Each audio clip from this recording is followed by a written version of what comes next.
Good morning dear students. Third year के first paper में हम पिछले वीडियो में आरएच एंटीजन के बारे में पढ़ रहे थे और आरएच एंटीजन के बारे में हमने देखा कि किस प्रकार से आरएच एंटीजन की खोज हुई, नामकरण कैसे हुआ, आरएच एंटीजन क्या है, आरएच पॉजिटिव नेगेटिव क्या होता है, कौन कौन से आरएच एंटीजन होते हैं जिसको हम आरएच फैक्टर के अंदर इंक्लूड करते हैं, जिसमें सर्वाधिक महत्वपूर्ण डी है, उनकी आरबीसी पर क्या पोजीशन वगैरह, ये सारी बातें हमने डिटेल में पढ़ ली थी। आज इसी आरएच एंटीजन के टॉपिक को हम आगे और देखते हैं। और आज हमारा जो पहला बिंदु है कि जो दो प्रकार के क्लिनिकली चिकित्सक की दृष्टि से महत्वपूर्ण ब्लड ग्रुप हैं, एक एबीओ ब्लड ग्रुप और दूसरा है आरएच ब्लड ग्रुप। तो एबीओ ब्लड ग्रुप और आरएच ब्लड ग्रुप में मुख्य रूप से क्या अंतर है, एबीओ ब्लड ग्रुप और आरएच ब्लड ग्रुप, इन दोनों में मुख्य रूप से क्या अंतर है, दोनों चीज़ें हमने पढ़ रखी है। एबीओ ब्लड ग्रुप के अंदर जो एंटीजन होते थे, blood group A B A B O वगैरह बनाने वाले जो एंटीजन होते थे वो एंटीजन किसके बने हुए थे, ओलिगोसैकेराइड के, मतलब कार्बोहाइड्रेट के। जबकि ये जो आपका आरएच एंटीजन है ये किसके बने हुए हैं, ई डी वगैरह जो हमने पढ़े वो प्रोटीन के बने हुए हैं। तो ये सबसे मेजर डिफरेंस है और आपको अच्छी तरह से याद रखना पड़ेगा कि एबीओ ब्लड ग्रुप के एंटीजन ए बी वगैरह जितने भी हैं वो सब किसके बने हुए हैं, कार्बोहाइड्रेट ओलिगोसैकेराइड्स के बने हुए हैं। जबकि आरएच फैक्टर के जितने भी एंटीजन हैं वो प्रोटीन के बने हुए हैं। पहला अंतर दूसरा है कि एबीओ ब्लड ग्रुप जो होता है उसमें एंटीजन के साथ साथ एंटीबॉडी होती है। नेचुरली जनरली एंटीजन के साथ साथ एंटीबॉडी पाई जाती है, लेकिन सामान्य स्थितियों में जनरली आरएच एंटीजन के साथ साथ एंटीबॉडी नहीं होती। आप में, मेरे में, किसी में भी जनरली आरएच एंटीबॉडी नहीं मिलेगी, लेकिन एबीओ ब्लड ग्रुप की एंटीबॉडी मिलेगी, हम सब में होगी वो। अगर ब्लड ग्रुप ए है तो एंटीबॉडी बी होगी, बी है तो एंटीबॉडी ए होगा। इस तरीके से एबीओ ब्लड ग्रुप के अंदर जनरली सामान्य रूप में एंटीबॉडी मौजूद होती है, जबकि आरएच एंटीजन सिस्टम में एंटीबॉडी सामान्य रूप से नहीं होती, किसी में भी नहीं होती। ये सिर्फ तब बनती है जब एक आरएच पॉजिटिव ब्लड ग्रुप वाले व्यक्ति का ब्लड किसी आरएच नेगेटिव को चढ़ा दिया जाए, तभी ये एंटीबॉडी बनती है, नेचुरली नहीं होती। ओके, दो अंतर हो गए। तीसरा अंतर, एबीओ ब्लड ग्रुप के नामकरण के अंदर हमने देखा किसी व्यक्ति का ब्लड ग्रुप ए हो सकता है, किसी का बी हो सकता है, किसी का ए बी हो सकता है, किसी का ओ हो सकता है। इन चारों में से कोई एक हो सकता है। वो डिपेंड करता है कि उसमें एंटीजन कौन सा है, जिसको हमने अच्छी तरह से पहले वाले वीडियो में देख रखा है। और आरएच एंटीजन जो सिस्टम है इसके अंदर ब्लड ग्रुप जो होगा या तो आरएच पॉजिटिव होगा या फिर आरएच नेगेटिव होगा। अगर आरएच उपस्थित है, एंटीजन मौजूद है, तो आरएच पॉजिटिव, अगर नहीं है तो नेगेटिव। ओके, तो इस तरीके से हमने देखा कि एबीओ सिस्टम और आरएच सिस्टम में मेनली तीन अंतर है।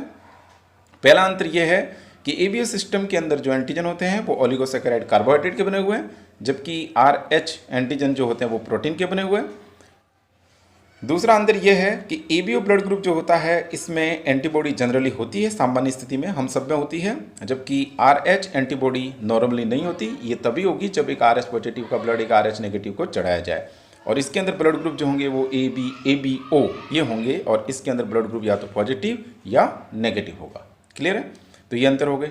नेक्स्ट, अब इन दोनों ब्लड ग्रुप को आज मेडिकल की क्षेत्र में दो ही ब्लड ग्रुप मेनली गिने जाते हैं जिसका उपयोग किया जाता है चिकित्सा की दृष्टि से, और वो कौन कौन से हैं, एबीओ ब्लड ग्रुप और आरएच ब्लड ग्रुप। इन दोनों को मिलाकर के किसी व्यक्ति का चिकित्सा की दृष्टि से क्या ब्लड ग्रुप होता है, उसकी क्या एंटीजन क्या एंटीबॉडी है, इन दोनों को हम इस टेबल में देखते हैं। तो देखिए, अगर आरबीसी के ऊपर एंटीजन ए है, ये तो एंटीजन एबीओ ब्लड ग्रुप वाले हैं, और ये आरएच एंटीजन है, ये ब्लड ग्रुप का नाम है, और ये एंटीबॉडी है। ये थोड़ा मिट गया है, तो यहाँ जो टेबल के हेडिंग है इस इसमें है एबीओ एंटीजन कौन सा है, ये आरएच एंटीजन, और ये ब्लड ग्रुप का नाम, और यहाँ एंटीबॉडी। ये चार बिंदु हैं। पहला, अगर एंटीजन ए है एबीओ का, ठीक है, और आरएच एंटीजन मौजूद है, वो दोनों में से कोई एक स्थिति हो सकती है, या तो मौजूद है या नहीं, ठीक है। तो एंटीजन ए ब्लड ग्रुप है, सॉरी एंटीजन कौन सा है, ए है, और आरएच मतलब उपस्थित है, तो ब्लड ग्रुप कौन सा होगा, ए पॉजिटिव। इसी तरीके से अगर एंटीजन ए है और आर एच एंटीजन नहीं है तो ब्लड ग्रुप कौन सा होगा, ए नेगेटिव। अगर एबीओ सिस्टम में एंटीजन बी है और इधर आर एच एंटीजन प्रेजेंट है तो ब्लड ग्रुप होगा बी पॉजिटिव, सिंपल सी बात है। इसी तरीके से अगर एंटीजन बी है तो ब्लड ग्रुप बी होगा, आर एच नहीं है तो आर एच नेगेटिव यानी कि बी नेगेटिव। अगर ब्लड ग्रुप में ए बी में एंटीजन दोनों हैं, ए एंटीजन भी है और बी एंटीजन भी है तो ब्लड ग्रुप होगा ए बी, और अगर आर एच मौजूद है उसके साथ में तो ए बी पॉजिटिव। इसी तरीके से ए बी ओ के दोनों एंटीजन ए और बी मौजूद हैं तो ब्लड ग्रुप ए बी होगा, लेकिन आर एच नहीं है, अनुपस्थित है, एब्सेंट है तो ए बी नेगेटिव। इसी तरीके से ए बी दोनों में से कोई भी एंटीजन नहीं है, यानी एच एंटीजन है जो कि ए बी का पूर्ववर्ती रूप है, प्रिक्योर्सर फॉर्म है, और साथ में आर एच एंटीजन मौजूद है तो ब्लड ग्रुप ओ पॉजिटिव। इसी तरीके से ए बी दोनों एंटीजन एब्सेंट है लेकिन उसका प्रिक्योर्सर रूप एच मौजूद है और आर एच एंटीजन भी नहीं है तो ओ नेगेटिव, यानी कि दोनों एंटीजन नहीं है, ए बी भी नहीं है, इधर आर एच भी नहीं है तो फिर ब्लड ग्रुप होगा ओ नेगेटिव। तो ये हो गए एबीओ सिस्टम के अकॉर्डिंग ब्लड ग्रुप के टाइप्स। अब एंटीबॉडी क्या होगी, तो ये बात पहले भी मैंने जस्ट बताई है कि एंटीबॉडी जो होती है नेचुरली सामान्य स्थिति में केवल एबीओ फॉर्म में होती है। आरएच जो फॉर्म होता है, सिस्टम होता है, उसकी एंटीबॉडी सामान्य स्थिति में नहीं होती। इसलिए यहाँ जो भी एंटीजन होगा, यहाँ फर्स्ट टेबल में जो यहाँ पर एंटीजन होगा उसी के अकॉर्डिंग उसके विरुद्ध एंटीबॉडी होगी। अगर एंटीजन ए है तो एंटीबॉडी बी होगी, इसी प्रकार एंटीजन बी है तो एंटीबॉडी ए होगी। इसी प्रकार एंटीजन दोनों हैं, ए भी है और बी भी है, तो फिर कोई भी एंटीबॉडी नहीं होगी क्योंकि इसका विरुद्ध रूप होता है। दोनों में से कोई भी एक हो तो ब्लड का कोगुलेशन हो जाएगा, ओके। और दोनों में से कोई भी एंटीजन नहीं है तो फिर एंटीबॉडी दोनों होगी, ओके। तो ये आज इस समय चिकित्सा की दृष्टि से मेडिकली ब्लड ग्रुप के टाइप्स और उस टाइप्स के आधार क्या हैं, इस चीज़ को हमने देख लिया, ठीक है। नेक्स्ट, वर्ल्ड में ये जो एबीओ ब्लड ग्रुप और आरएच ब्लड ग्रुप हैं, उसमें से आरएच ब्लड ग्रुप का क्या डिस्ट्रीब्यूशन है, कितने लोग ऐसे हैं जिसमें RH blood group RH antigen है, कितने लोग ऐसे हैं जिसमें आरएच एंटीजन नहीं है, इस चीज़ को देखें, डिस्ट्रीब्यूशन देखते हैं आरएच एंटीजन का डिस्ट्रीब्यूशन। तो अमेरिका के जो वाइट लोग हैं उनमें लगभग 85% वाइट ऐसे हैं अमेरिका के जिसमें आरएच एंटीजन मौजूद है, यानी वो आरएच पॉजिटिव है। लगभग 85% अमेरिकन वाइट्स आरएच पॉजिटिव है, लेकिन अमेरिकन ब्लैक्स 95% पॉजिटिव है, यानी वाइट्स में कम है, ब्लैक में ज़्यादा है। और अफ्रीकन ब्लैक्स 100% पॉजिटिव है। जितने भी अफ्रीकन ब्लैक्स है सब में आरएच एंटीजन मौजूद है, सब में उपस्थित है, ये सारे के सारे आरएच पॉजिटिव है, वहाँ आरएच नेगेटिव मिलेगा ही नहीं, बहुत रेयर है। और एशियन में लगभग 99% पॉजिटिव है, यानी कि 99% लोगों में आरएच एंटीजन मौजूद है, आरएच पॉजिटिव है। तो ये डिस्ट्रीब्यूशन हो गया। इसमें 4 बातें थी। अमेरिकन वाइट्स जिसमें सबसे कम 85%, American black 95%, African black 100% and Asian 99%, okay. अब बात करते हैं हम आरएच एंटीबॉडी की। तो अभी मैंने बताया था कि नॉर्मली किसी भी व्यक्ति में आरएच एंटीबॉडी नहीं होती है, आप में, मेरे में, किसी में भी नॉर्मल कंडीशन में एंटीबॉडी नहीं होती है। आरएच एंटीबॉडी सिर्फ तब बनती है जब किसी आरएच पॉजिटिव व्यक्ति का ब्लड किसी आरएच नेगेटिव व्यक्ति को चढ़ाया जाए, ब्लड ट्रांसफ्यूजन किया जाए, और उस ब्लड ट्रांसफ्यूजन में आरएच पॉजिटिव का ब्लड अगर गलती से आरएच नेगेटिव वाले को चढ़ा दिया तो फिर वहाँ पर आरएच नेगेटिव में एंटीबॉडी बनेगी। सेम वे में अगर किसी बच्चे का, किसी माँ के गर्भ में कोई बच्चा है, भ्रूण है, और उसका पॉजिटिव है ब्लड ग्रुप, तो फिर माँ की बॉडी में, माँ अगर नेगेटिव है तो माँ की बॉडी में एंटीबॉडी बनेगी। तो ये एंटीबॉडी कब बनती है, इस बात को हमने समझा कि एंटीबॉडी सामान्य स्थिति में नहीं होती है, ये तभी बनती है जब किसी पॉजिटिव व्यक्ति का ब्लड किसी नेगेटिव व्यक्ति के साथ में मिलता है, ओके। अब ये जो आरएच एंटीबॉडी होती है वो कैसी होती है, क्योंकि एंटीबॉडी तो कई प्रकार की होती है ना। तो ये आरएच एंटीबॉडी आईजीजी प्रकार की होती है। कौन से प्रकार की होती है? आईजीजी प्रकार की। आईजीजी प्रकार की एंटीबॉडी की विशेषता होती है वो प्लेसेंटा को पार कर सकती है। प्लेसेंटा का मतलब माँ और जो उसके गर्भाशय में जो भ्रूण पल रहा है, इन दोनों के बीच जोड़ने वाली जो नली होती है गर्भनाल, उसको प्लेसेंटा बोलते हैं। तो ये आईजीजी प्रकार की जो एंटीबॉडी होती है वो प्लेसेंटा को पार कर सकती है। ये वार्म एंटीबॉडी है, यानी कि ये जो होती है वो रूम टेम्परेचर या उससे ऊपर के टेम्परेचर पर रिएक्ट करती है, कोल्ड एंटीबॉडी नहीं है।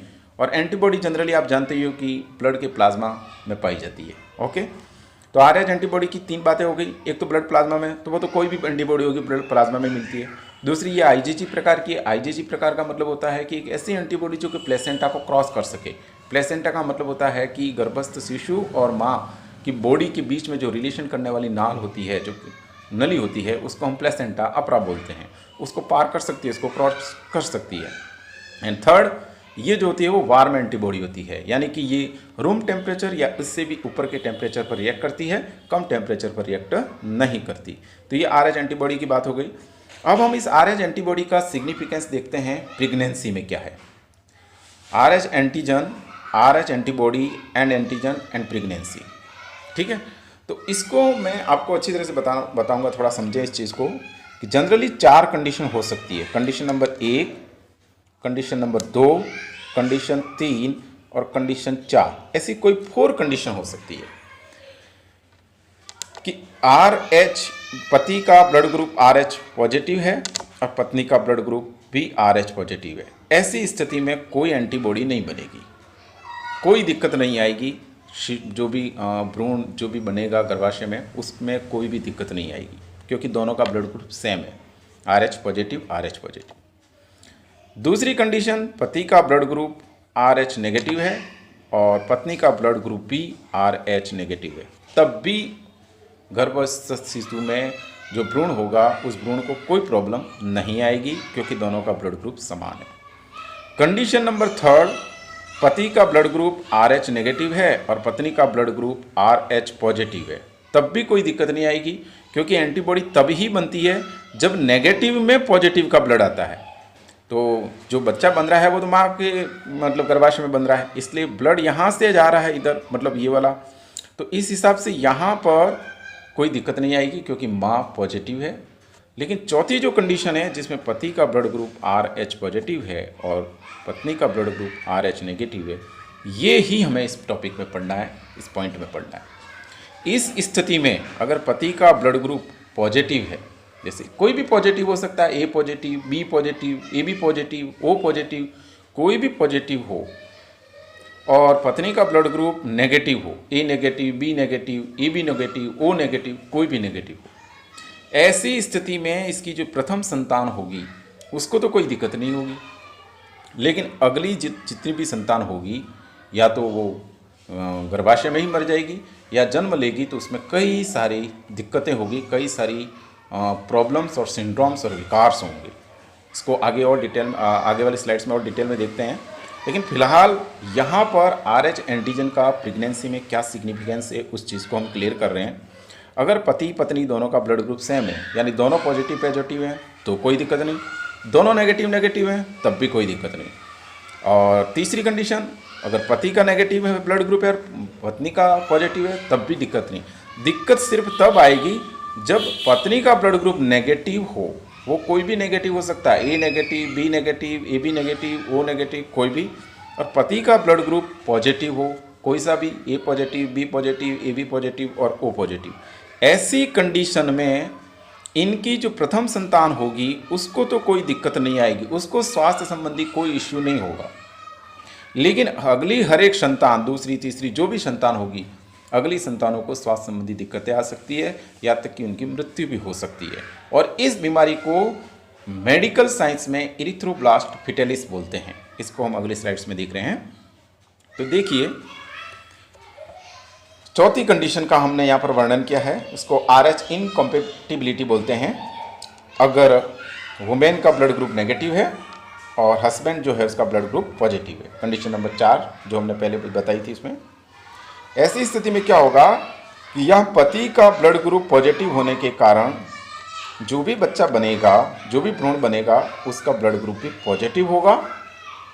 और जब उसका ब्लड ग्रुप पॉजिटिव है, पॉजिटिव का मतलब RH पॉजिटिव होगा, अब इस बच्चे का ब्लड ग्रुप कैसा हो गया, RH पॉजिटिव, जबकि इसकी माँ का ब्लड कैसा है, नेगेटिव। ठीक है, और हम जानते हैं कि ये माँ और इस बच्चे दोनों का रक्त आपस में मिलता रहता है एक नली के द्वारा, जिसको हम प्लेसेंटा कहते हैं। ओके, तो अब ये जो बच्चा है, इस बच्चे का रक्त इस नली यानी कि प्लेसेंटा के द्वारा माँ के शरीर में गया, यानी कि माँ के सर्कुलेशन सिस्टम में गया, माँ के ब्लड में मिला। तो जब इसकी आरबीसी निकल करके माँ के आरबीसी के साथ में मिलती है और ये पॉजिटिव है जबकि माँ की आरबीसी नेगेटिव है, ऐसी स्थिति में माँ की ब्लड में, माँ के सर्कुलेटरी सिस्टम में एंटीबॉडी बनेगी, और ये एंटीबॉडी बनने के बाद, ये माँ की बॉडी है, और ये एंटीबॉडी बनने के बाद वापस इसी प्लेसेंटा, इसी नली के द्वारा वापस उस भ्रूण में जाएगी, और एंटीबॉडी जब इस भ्रूण में जाएगी तो इस भ्रूण को डैमेज करेगी, नुकसान पहुंचाएगी, बीमारियां पैदा करेगी, विकार उत्पन्न करेगी। वो कौन कौन से विकार है इसको हम आगे देखते हैं। फिलहाल हमें इतना समझना है कि वुमेन का ब्लड ग्रुप नेगेटिव है, हस्बैंड का ब्लड ग्रुप पॉजिटिव है। ऐसी स्थिति में जो भी बच्चा भ्रूण बनेगा उसका ब्लड ग्रुप पॉजिटिव होगा, और इस पॉजिटिव यानी RH एंटीजन होगा उसमें, और ये RH एंटीजन जो होगा इस नली के द्वारा यानी प्लेसेंटा के द्वारा माँ के रक्त में जाएगा, वहाँ माँ के नेगेटिव होने की वजह से एंटीबॉडी बनेगी, और ये एंटीबॉडी जो होगी वापस इसी नलिका के द्वारा इस भ्रूण में आएगी, और जो भ्रूण को नुकसान पहुँचाएगी, दिक्कतें पैदा करेगी। क्लियर हो गई बात। तो ये जो एंटीबॉडी बनती है वो कौन से प्रकार की है, IgG प्रकार की, अभी हमने देख रखा है। ठीक है, तो ये जो कंडीशन होती है, ऐसी स्थिति में प्रथम जो संतान होगी उसको तो कोई दिक्कत नहीं होगी। इसलिए नहीं दिक्कत होगी क्योंकि यहाँ पर जो पहली संतान बनी है, तो यहाँ इस शिशु से जो भी, इस भ्रूण से जो भी ब्लड इसमें जा रहा है माँ की बॉडी में, वो बहुत कम आरबीसी जाती है। प्लेसेंटा से सारी आरबीसी नहीं जाती है, बहुत कम जाती है, इसलिए यहाँ बहुत कम एंटीबॉडी बनेगी। इसलिए प्रथम जो भ्रूण होगा, प्रथम जो संतान होगी, उसको तो कोई दिक्कत नहीं होगी विशेष। लेकिन जब भी डिलीवरी होगी, जब भी उस प्रथम संतान की जन्म होगा, उस जन्म के समय काफ़ी कुछ रक्तस्राव होता है, और उस रक्तस्राव के दौरान इस जो भ्रूण का, इस बच्चे का, का जो रक्त है वो काफ़ी कुछ माँ के रक्त के साथ मिल जाता है। सामान्य स्थिति में जब गर्भधारण की स्थिति है, प्रेगनेंसी है, उस समय तो इतना रक्त नहीं मिल रहा है, लेकिन डिलीवरी के टाइम में काफ़ी रक्तस्राव होता है, उस समय इसका रक्त निकल करके इस माँ के रक्त में मिल जाता है, उस समय काफ़ी एंटीबॉडी बन जाती है उस समय माँ की बॉडी में, क्योंकि काफ़ी सारा आरबीसी जा करके माँ की जो सर्कुलेटरी सिस्टम है उसमें जा करके मिल गई, इसलिए काफ़ी एंटीबॉडी बन जाएगी। और ये जो एंटीबॉडी होगी, अब बच्चे का तो जन्म हो चुका है तो वो माँ की बॉडी में पड़ी रहेगी, वो बच्चा तो जन्म ले चुका है, इसलिए अब उसको डैमेज नहीं कर सकती, उसको कोई दिक्कत नहीं आएगी। लेकिन ये एंटीबॉडी अब उस माँ के शरीर में मौजूद है, उसके सर्कुलेटरी सिस्टम में, ब्लड सर्कुलेटरी सिस्टम में वो एंटीबॉडी मौजूद है, इसलिए अगली जो संतान होगी, अगली बार जब वो गर्भधारण करेगी, जब उसके गर्भाशय में अगला जो मतलब भ्रूण पलेगा, उस समय वो जो एंटीबॉडी माँ के शरीर में मौजूद थी पहले वाले बच्चे की वजह से, वो उस संतान को दिक्कतें पैदा करेगी, उसको उसके अंदर उसके ब्लड का कोगुलेशन करेगी और एक RH इनकॉम्पेबिलिटी उत्पन्न करेगी, और इस रोग को कहते हैं इरिथ्रोब्लास्टोसिस फिटेलिस। इरिथ्रोब्लास्टोसिस फिटेलिस, ठीक है, बहुत इंपॉर्टेंट है। अब इस रोग में क्या होता है, इस रोग में ये कंडीशन उत्पन्न होती है, बच्चे में एनीमिया हो जाता है, यानी खून की कमी हो जाती है, और उसके जो ब्लड है उसके अंदर इरिथ्रोब्लास्ट रह जाती है, उसकी मेन ब्लड स्ट्रीम में। इरिथ्रोब्लास्ट जो होती है आपको पता है, वो तो इरिथ्रोसाइट्स में कन्वर्ट हो जाती है, लेकिन इरिथ्रोब्लास्ट इसमें पड़ी रह जाती है, वो इरिथ्रोसाइट सारी इरिथ्रोब्लास्ट इरिथ्रोसाइट्स में कन्वर्ट नहीं होती है, जिसमें न्यूक्लियस मौजूद होता है। तो ऐसी स्थिति में उसमें एक एनीमिया हो जाएगा।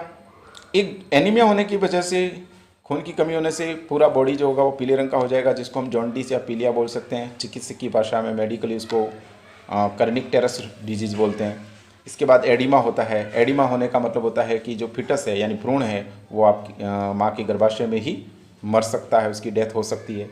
तो ऐसी 2-4 कंडीशन होगी, जिसमें फर्स्ट एनीमिया यानी कि खून की कमी, जॉन्डिस यानी पीलिया जिसको कर्निक टेरस बोलते हैं, और एडिमा यानी कि डेथ इन यूटेरस, और इसके बाद में जो इरिथ्रोब्लास्ट है वो इरिथ्रोब्लास्ट कंडीशन में ही रह जाती है कुछ, और जो कि मेन ब्लड स्ट्रीम में फ्लो होती रहती है, इरिथ्रोसाइट्स में कन्वर्ट नहीं होती है।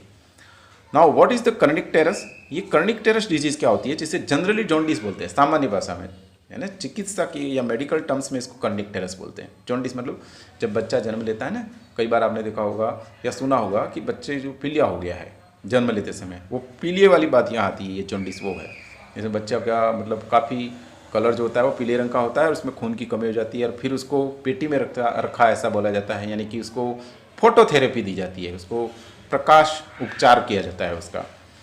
नाउ तो ये कर्निकटेरस क्या होती है, ये एक पीलिया होता है। इसमें क्या होता है कि एनीमिया होने से काफ़ी कुछ आरबीसी जो होती है वो डैमेज होगी, और जब आरबीसी डैमेज होगी तो उससे हीमोग्लोबिन डैमेज होगा, खत्म होगा। हीमोग्लोबिन के टूटने से बिलिरुबिन बनेगा, और ये बिलिरुबिन जो होगा वो ब्रेन के बेसल गैंग्लियन में जाकर के जमा हो जाएगा। और जब बेसल ब्रेन यानी कि आपके मस्तिष्क के बेसल गैंग्लियन में ये बिलिरुबिन बहुत ज़्यादा मात्रा में जाकर के जमा हो जाएगा, तो एक तरीके से मोटर न्यूरॉन जो होते हैं, हाथ पांव को हिलाने वाले जो न्यूरॉन होते हैं, वो काम करना बंद कर देंगे। इन दिस वे कर्निकटेरस जो डिजीज़ होती है वो एक न्यूरोलॉजिकल सिंड्रोम है, यानी कि ब्रेन की डिजीज़ है एक तरीके से। ठीक है, तो हम पढ़ रहे थे RH एंटीबॉडी के बारे में कि अगर माँ का ब्लड ग्रुप नेगेटिव है, पिता का ब्लड ग्रुप पॉजिटिव है, ऐसी स्थिति में प्रथम संतान को तो कोई दिक्कत नहीं होगी, लेकिन जो दूसरे नंबर की संतान होगी उसमें ये सारी दिक्कतें आ सकती है। एनीमिया की आ सकती है, जॉन्डिस की जिसको कर्निकटेरस आ सकती है, या फिर उसकी यूटेरस में मृत्यु भी हो सकती है, ऐसी दिक्कतें आ सकती है। और कर्निकटेरस डिजीज़ का मतलब होता है कि काफ़ी कुछ आरबीसी जो होती है वो डैमेज होने की वजह से काफ़ी बिलिरुबिन बनेगा, और ये बिलिरुबिन जो होगा वो ब्रेन के मस्तिष्क के बेसल गैंग्लियन में जाकर के डिपॉजिट हो जाएगा, और उसके वहाँ डिपॉजिट होने की वजह से न्यूरॉन्स, स्पेशली मोटर न्यूरॉन्स जो वो काम नहीं करेंगे, यानी एक तरीके से कर्निकटेरस जो डिजीज़ है वो न्यूरोलॉजिकल सिंड्रोम है। ठीक है, अब ये जो कंडीशन हमने पढ़ी RH एंटीजन और प्रेगनेंसी वाली के प्रथम संतान को तो कोई दिक्कत नहीं है, बाद में इरिथ्रोब्लास्टोसिस फिटलिस हो जाएगा, तो इसके प्रिवेंशन क्या है, इसको हम किस तरीके से रोक सकते हैं? तो इसको रोकने का ये बहुत ही अच्छा उपाय है, और ये उपाय क्या है बताता हूँ। कि जब ये पता लग जाए कि पति का ब्लड ग्रुप RH पॉजिटिव है और जो पत्नी है उसका ब्लड ग्रुप RH नेगेटिव है, तो जब उसकी प्रथम संतान का जन्म होता है डिलीवरी के टाइम पर, क्योंकि जो भी ब्लड मिलता है मैंने बताया है ज़्यादातर ब्लड जो होता है वो डिलीवरी के टाइम पे मिलता है, तो उस समय उस माँ को RH का जो एंटी है, यानी एंटी RH या जिसको एंटी-D भी बोल सकते हैं, उसका इंजेक्शन लगवाना है, और डिलीवरी के 72 घंटे में 72 घंटे के अंतर्गत। अगर प्रथम संतान की डिलीवरी के समय 72 आवर्स के अंतर्गत एंटी-RH या एंटी-D का इंजेक्शन लगा दिया जाए, इंजेक्शन मतलब एक तरीके से जब ये एंटीबॉडी उसकी एंटीबॉडी का भी विरुद्ध जो है वो उसकी बॉडी में प्रवेश करवाया जाएगा, तो फिर वो जितनी भी एंटीबॉडी बनी है वो ख़त्म हो जाएगी, और नेक्स्ट जो भी संतान होगी उसमें वो दिक्कतें इरिथ्रोब्लास्टोसिस फिटलिस वाली नहीं रहेगी। तो ये है प्रिवेंशन। लेकिन अगर किसी ने मतलब कोई हॉस्पिटल गया ही नहीं, इसको पता ही नहीं कि पति का ब्लड ग्रुप क्या है, माता का ब्लड ग्रुप क्या है, पहले वाली संतान में क्या दिक्कतें क्या थी नहीं थी, वो सब कुछ पता नहीं है, तो ऐसी स्थिति में अगर ये बच्चा जन्म ले भी ले, दूसरे नंबर के संतान की बात कर रहा हूँ जिसमें इरिथ्रोब्लास्टोसिस फिटलिस की कंडीशन आ रखी है, तो जब वहाँ भ्रूण के रूप में होता है तब हम डॉक्टर जो होते हैं वो इंट्रायूटेराइन या फिर इंट्रावास्कुलर या फिर इंट्रापेरिटोनियल या फिर अम्बिलिकल वेन के द्वारा ब्लड ट्रांसफ्यूजन करते हैं, उसमें से सारा ब्लड निकाल लेते हैं, दूसरा ब्लड डालते हैं, ब्लड ट्रांसफ्यूजन। और जन्म लेने के बाद में वही फोटोथेरेपी, पीलिया हो गया यूँ करके बच्चे को पेटी में रखते हैं तो वो फोटोथेरेपी करवानी पड़ती है, और वहाँ पर भी ब्लड बदला जा सकता है अगर कंडीशन ज़्यादा गंभीर है, ज़्यादा सीरियस है तो इस तरीके से हमने RH एंटीजन और RH एंटीबॉडी को पढ़ लिया, और इसमें सबसे ज़्यादा महत्वपूर्ण चीज़ थी इरिथ्रोब्लास्टोसिस फिटलिस, यानी कि माँ का ब्लड ग्रुप नेगेटिव है और पिता का ब्लड ग्रुप पॉजिटिव है। ऐसी स्थिति में जो प्रथम संतान है उसको तो कोई दिक्कत नहीं है, लेकिन अगली संतानों को दिक्कतें हो सकती है। वो दिक्कतें क्या हैं, उनको कैसे रोका जा सकता है, उनका क्या ट्रीटमेंट है, ये सब कुछ हमने पढ़ लिया।